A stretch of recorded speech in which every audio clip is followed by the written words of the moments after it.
This is Sports Spectrum, the sports and faith podcast where we bring Jesus into the conversation. Here's your host, Jason Romano. Hey guys, welcome to Sports Spectrum. I am Jason Romano. My email address, jason@sportspectrum.com, jason@sportspectrum.com. And we are presented today by the International Justice Mission, helping to protect more than 150 million people from slavery across the world. Yes, slavery.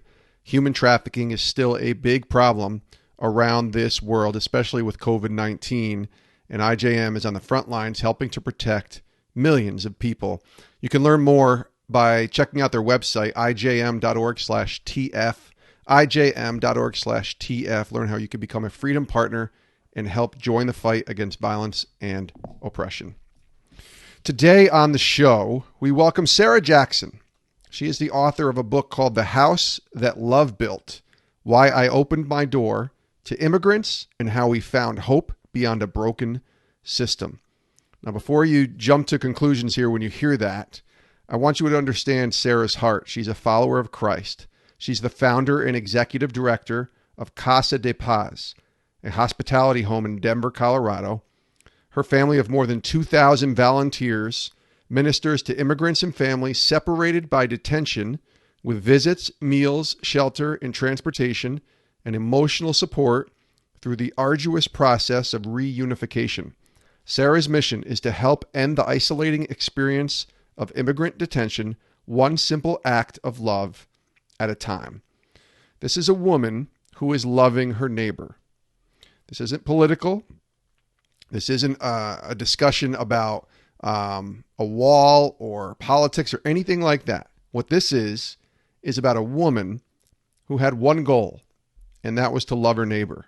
And she's got a really, really great story. It actually includes starting a volleyball league, which you'll hear about as well. That's the sports connection here. But Sarah's new book, The House That Love Built, is a game changer. It's going to open up a lot of eyes, and I think it will help us learn as followers of Christ that we are to do what Jesus said: to love the Lord your God with all your heart, soul, mind, and strength, and love your neighbor as yourself. Take a listen to Sarah Jackson, author, The House That Love Built, joining us here today on Sports Spectrum.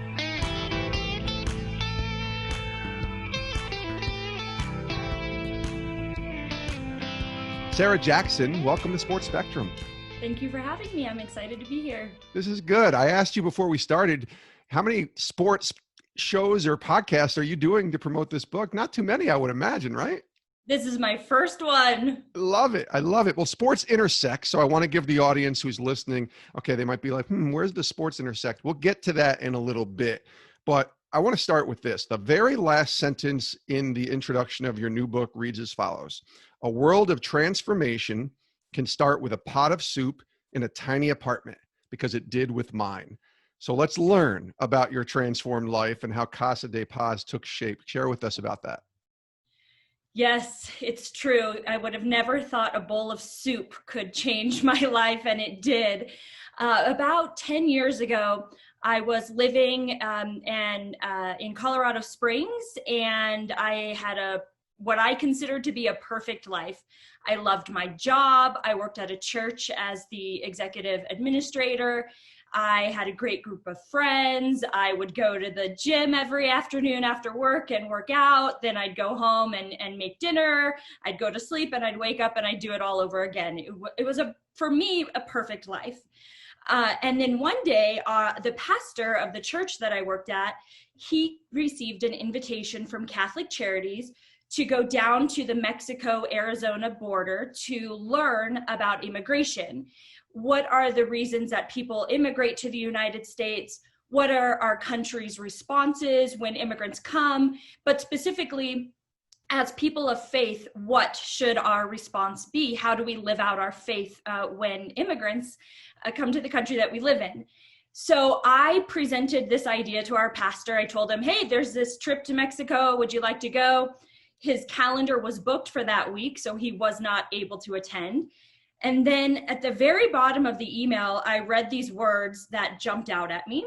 And I can't lie. I can't say, oh, I really wanted to deepen my faith or to really learn about someone's story. It was literally the words, all expenses paid trip to Mexico. So I thought I was going to go on a vacation. So I offered to go on the trip instead of our pastor. You know, I really wanted to learn and I would come back and share with the church. No, I just wanted a vacation to Mexico. Yep. However, I'm very glad they accepted me and allowed me to go on that trip, because on the border, I witnessed things that I had never witnessed in my life or even knew was happening. I was meeting fathers and mothers who had just been deported and separated from their families in the United States, leaving behind babies and children and their lives. I was meeting immigrants who were coming to the United States seeking safety because in their home country was being torn apart by war or other reasons, political persecution.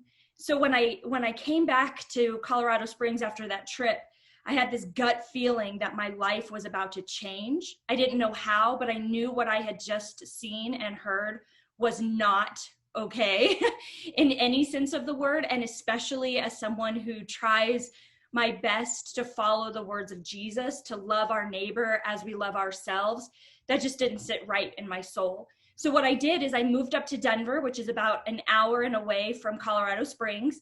I found out that there was an immigrant detention center in Denver, and I rented this 1-bedroom apartment right across the street from the detention center, and I called it Casa de Paz, House of Peace.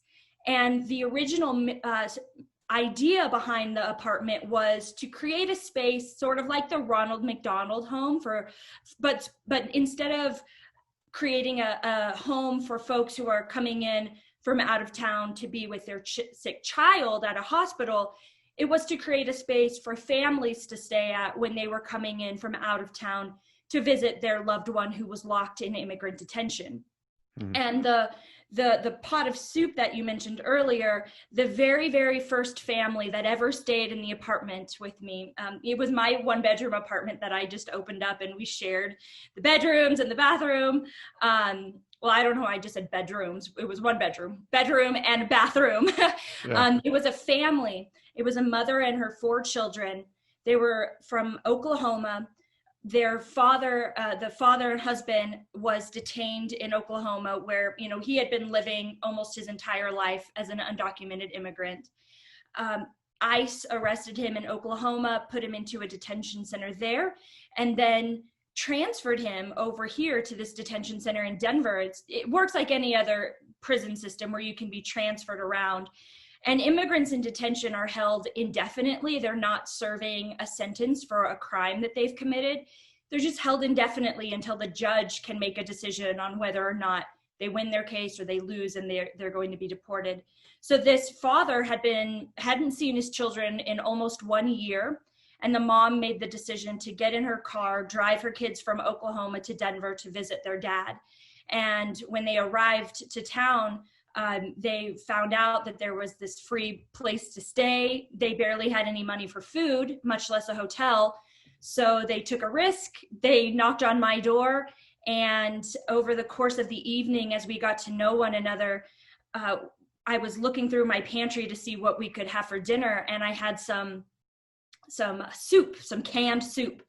And I opened up the can, I put it in the pot, we're stirring it, getting it warm.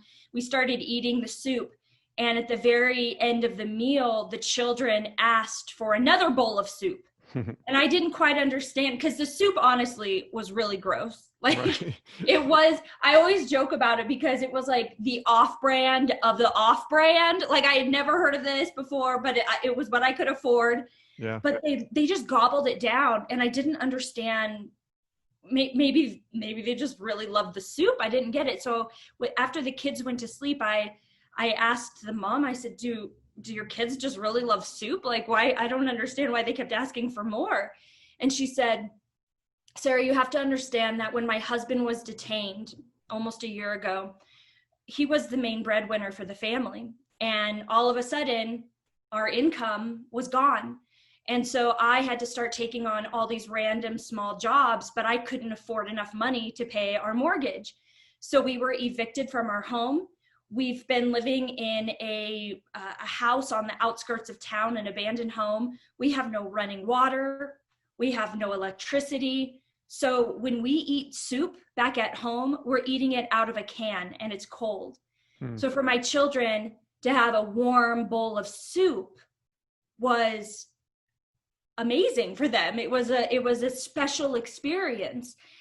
And that's when I realized, okay, something is happening here in this tiny little apartment. I don't know what's going to happen eventually, but this simple act of heating up a bowl of soup, how it can change your experience or your outlook on life, that was a sign that I knew I think I'm on the right path here.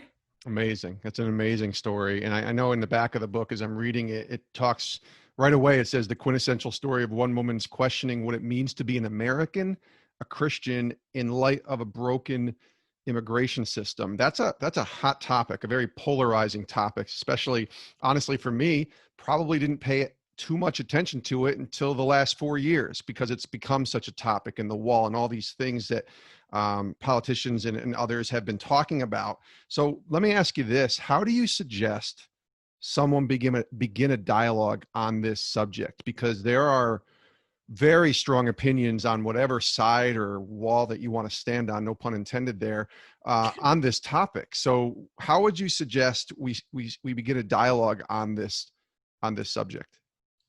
Well, I can totally relate with you about not having it be sort of something that I was learning too much about or interested in, or reading articles, listening to news stories, because it just wasn't really a blip on my radar, because it's not like I'm going to wake up in the morning and just Google like family separation, immigrant detention centers. I mean, that didn't happen like that. What drew me in was a free trip to Mexico. Right.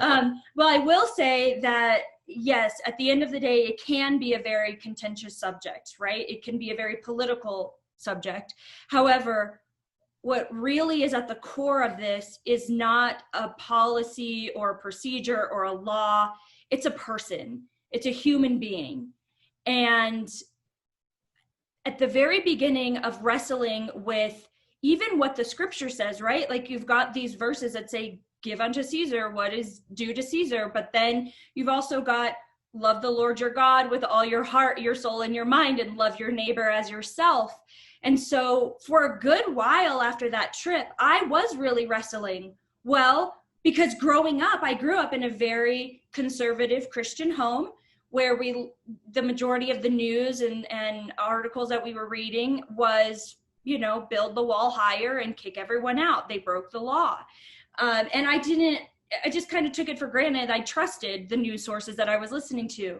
And what changed everything for me was when I actually met someone who was personally affected. And I know not all of us might know where to begin. How do I meet an undocumented immigrant? Or do I know someone who's been separated by deportation? So for me, if you don't even know where to begin, there are so many resources online, whether you are a person of faith or not. If you are a person of faith, which I am a Christian, if you have a specific denomination, I don't have one specific denomination I call home, but I really connect a lot with the Mennonite faith. So whether it's the Mennonite faith or Presbyterian or Baptist or evangelical, whatever it is, you can literally Google evangelical response to immigration. And there are so many resources for you to learn, first of all, as a person of faith, what does your scripture say? What are the commands that we are given? And I think it's okay to have those questions. Like at the very beginning after that trip, I had a group of people around me who I trusted a lot, where I could ask some questions that I knew in the back of my head may have come across as unchristian, maybe a little racist, and instead of keeping it in and holding it inside and being ashamed of it, I pressed into the uncomfortable parts of that and I asked. And I surrounded myself with 2 or 3 people who I knew would understand where I was coming from and help me journey along. But really, there was this moment where I was like, I don't understand it, right? Like, because back then I actually didn't know that a lot of folks, are being held in these immigrant detention centers who actually have not broken the law. They have followed the legal steps to come to the United States and ask for asylum, which is a safety measure from being deported back to certain death from their country that they come from. Yeah. They come to the United States, they lawfully present themselves at the border, and then they're detained. So, but back then I kind of had this idea, well, everyone here who's undocumented or in a detention center broke the law, so kick them out. But then the more that I learned and the more that I asked and the more stories that I heard, I was like, this is actually not true what I believed. Like, I had this idea in my head, and then I realized, wait a minute, there's a lot of gray. It's not black and white, Yeah. You wrote too in the book, in the introduction, and this blew me away. Of course, there's going to be brushback because people have strong opinions on different sides. I mean, we're seeing that on pretty much everything in the world right now, unfortunately. But you talked about receiving death threats. That blows my mind that would happen. Can you kind of walk through a little bit of the emotions you felt when you started seeing some people push back on the work that you're doing, where your goal in this really stems from your heart in wanting to serve and help people, and yet people are pushing back on that? Yeah, that definitely surprised me. Growing up in the church and having a family that was very service oriented. I mean, I grew up going to soup kitchens and making food, or going to the crisis pregnancy center and washing laundry, or I never received a death threat doing that. Right. And then the second that the word immigrant comes into the conversation, then suddenly it's this hot topic. So yeah, I guess that really did surprise me. Actually, the very first time that I was taken off guard, I was speaking at a church. This is the first church that I was speaking at after I came back from my trip to Mexico, Mm. And I'm in the church. There's probably about 60 or 70 people in there. I'm sharing my experience and my reflections from the trip. And afterwards, this gentleman approached me and he said, "Hey, Sarah, I've got a solution for immigrants coming to the United States." And I said, "Oh, what is it?" I'm bright-eyed, bushy-tailed. Like, this is my first time meeting someone in a church who's going to share with me his experience or his thought. So I was just very eager to learn. And he said, "Yeah, you put crocodiles in the river." And I said, I didn't, at first I didn't quite understand, it didn't compute. I'm like, wait, I don't understand what you're saying. And he said, yeah, if you want to stop illegal immigration, then you just put crocodiles in the river. And I said, "Sir, I'm sorry, I'm a little confused." I said, "Now, you came to a church event. I don't want to assume that you're a Christian, but would you consider yourself to be a Christian?" He said, "Yeah." And I said, "Well, how do you reconcile love your neighbor as yourself? Like, if you were having to flee danger and come to a place that would offer safety for you and your children, or just yourself, it doesn't matter if you've got kids, right? Just in general, Yeah. Would you want to be greeted by crocodiles?" He said, "No." I said, "Well, then how can you?" And it was just his first reaction. And so I think really the golden rule, which is a foundational thing that a lot of us can agree on: would you want to be treated that way if this was you? And if the answer is no, then what are you doing to right that wrong, right? Like, that's a very simple place where we can all start. We'll get back to our conversation with Sarah Jackson in just a little bit, but want to tell you some more about IJM, the International Justice Mission, and they are meeting the urgent needs of people who are vulnerable to violence right now during COVID-19. Think about it. Children and families are staying home. Too many right now are unsafe and in lockdown. Online sex trafficking of children and domestic abuse are on the rise. But here's where you can come in. You can help send rescue and hope today by becoming a part of what IJM is doing, by becoming a Freedom Partner. Some of IJM's most loyal partners in the work of justice. Their support of $24 or more each month helps survivors of slavery and violence from the moment they're rescued until they're fully restored. So you can join that fight right now to end slavery in our lifetime and fight against violence and oppression by visiting ijm.org/TF, ijm.org/TF, to become a Freedom Partner today. So people listening might be thinking, okay, where's the sports connection, Romano? What are you doing here with this guest, Sarah Jackson? Where's sports in all this? Well, sports actually plays a big role in your life, doesn't it, Sarah? Especially from a volleyball perspective, and kind of share about your journey through volleyball and kind of how it's taken almost come to where you are now, and it's still a part of your life. Yes, I don't want to say I grew up playing volleyball. I started playing volleyball when I was a freshman in high school. I fell in love with the sport. It just was it was like love at first sight kind of a thing.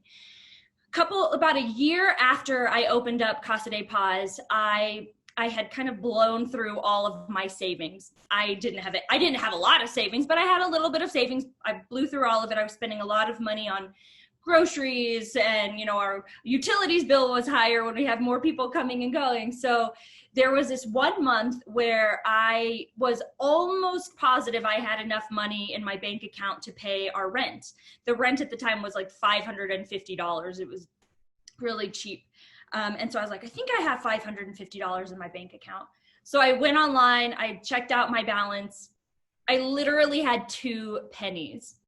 I remember thinking, I don't even have a nickel to my name. What am I going to do? How am I going to pay my rent? And at the time I was dating a guy who was from Mexico. And I told him, hey, I think I'm just going to, put the white flag up. I surrender. I can't do it. I can't pay my bills. And he said, you cannot stop. You have to find a way to make this happen. So figure it out. And I'm like, I don't know what to do. And he said, well, what else do you love? You obviously love reuniting families. What else do you love? And the first thing that came into my brain was volleyball. I love volleyball. And he said, Sarah, in Mexico, the number 1 sport that we all play is soccer. He said, but what you might not know is that in Mexico, the number 1 sport that we play as a family is volleyball. He said, you should start a volleyball league, and you should really let folks in the Latino community know that there's this place that they can come play volleyball and have fun and get to know one another. And at the end of the day, the money that you raise is supporting Casa de Paz, which is going to keep families together. So it's a win-win. And at the time I was like, you're crazy. Like, why would someone choose a rinky-dink league I don't know how to run a volleyball league. I know how to play it, not very well, but I know how to play it, but I don't know how to make a schedule or a tournament. Like, what? He said, do it. Just trust me, do it. So I borrowed $1,000 from my parents to run a radio ad.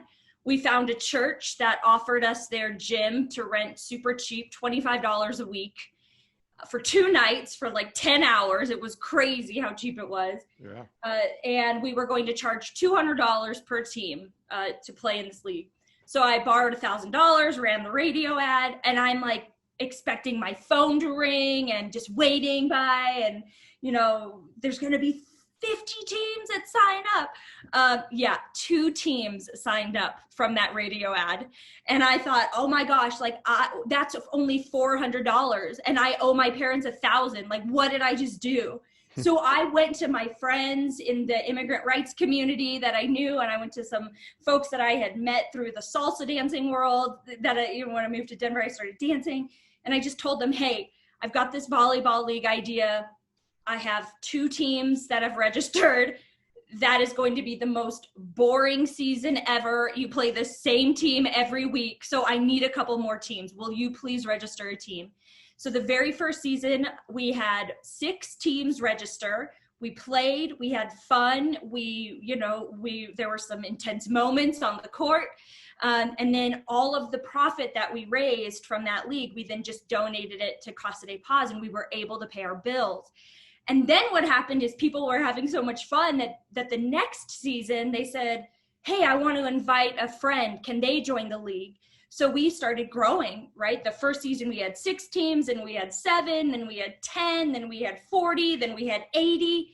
And now 7 years later, we have a co-ed league where we've got 4 different divisions, everything from very beginner, you can barely get the ball over the net, to very advanced, we're all divas. We think that we're going to the Olympics. It's like the most important thing in our lives ever. We're willing to get into a fist fight over it. Not proud of that, but I mean, it's an intense place to be sometimes. I get it. And, I get it. yeah, and it's fun. You know, you don't have to, I don't have to get on my knees anymore and beg my friends. I mean, people trust us, they know us. They consider it to be a second home of sorts. And I love that. And to know that, I mean, you're already going to play a sport if you love the sport. You're going to play basketball or volleyball or soccer or tennis, whatever it is. But if you can find a place that you can play the sport that you love and also support a cause that you can believe in, it's best case scenario. I love it. That's amazing. That's so cool. And I love that the volleyball league has taken off. And honestly, so has Casa de Paz, right? I mean, you talked about that one little apartment where you're welcoming people in and kind of, I can just imagine seeing like 15 people spread out on the floor and just sleeping and in sleeping bags and doing whatever it takes to have a place where it's warm and they're safe. But this is now a hospitality home. It's kind of grown a lot, hasn't it? Yes. Yeah. It was a big surprise because when I started it, I thought to myself, it's always going to be me in this 1-bedroom apartment, one family at a time. That's my life. That's going to be my life. But what eventually started happening is folks started hearing about it and they wanted to get involved. They wanted to do something to help. And then I started inviting folks over. Oh, come bring a meal. Oh, come over and help me clean when a guest leaves. Or, oh, yeah, let's, we know that, you know, this mom from Oklahoma and her 4 kids, they just left to go back home. And now the dad is stuck in this detention center. Let's go visit him and see how he's doing.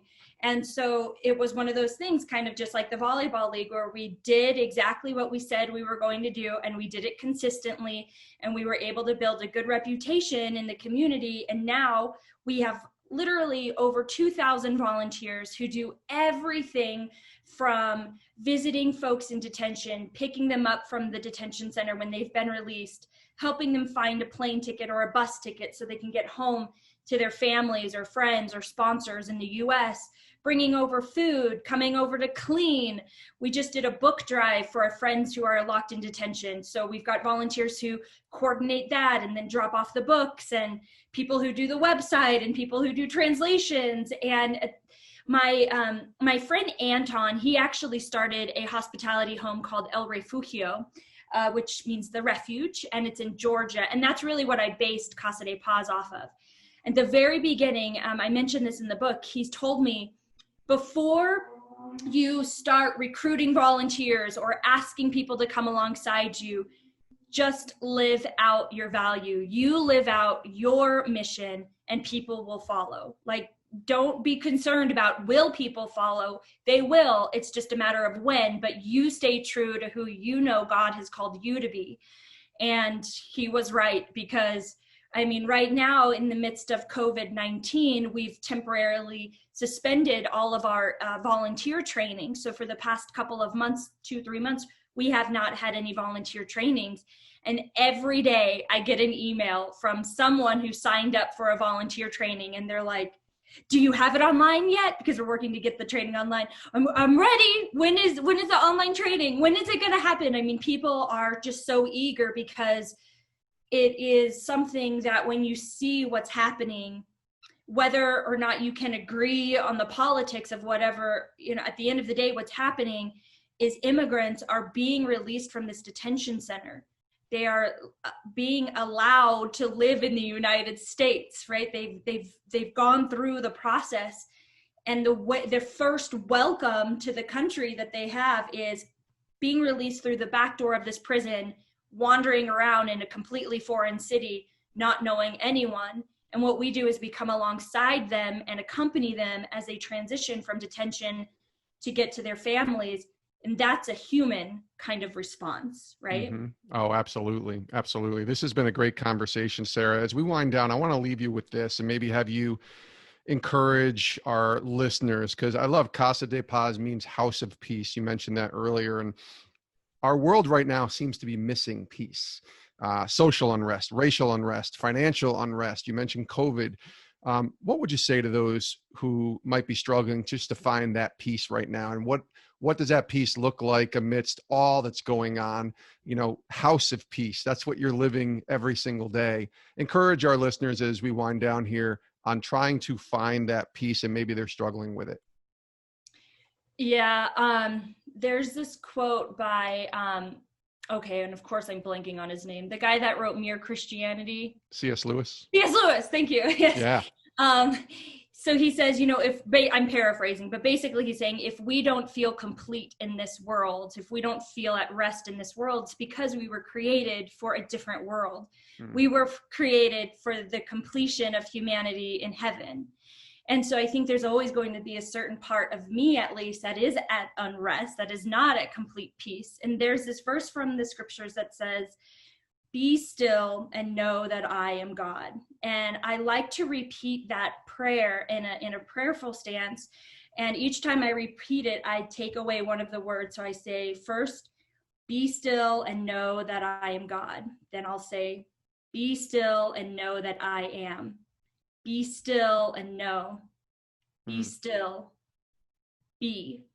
And I think for me, that really grounds me and centers me. I can pray that prayer, and at the very end of it, I can meditate on being in God's presence, being the person that God created me to be, being in a community of people who love and support me, and also at the same time acknowledging that one day, hopefully, fingers crossed, I will be in heaven, in eternity with Jesus.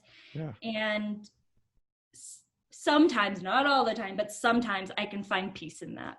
No, that's I've heard that verse in probably 3 or 4 of the interviews I've done this week.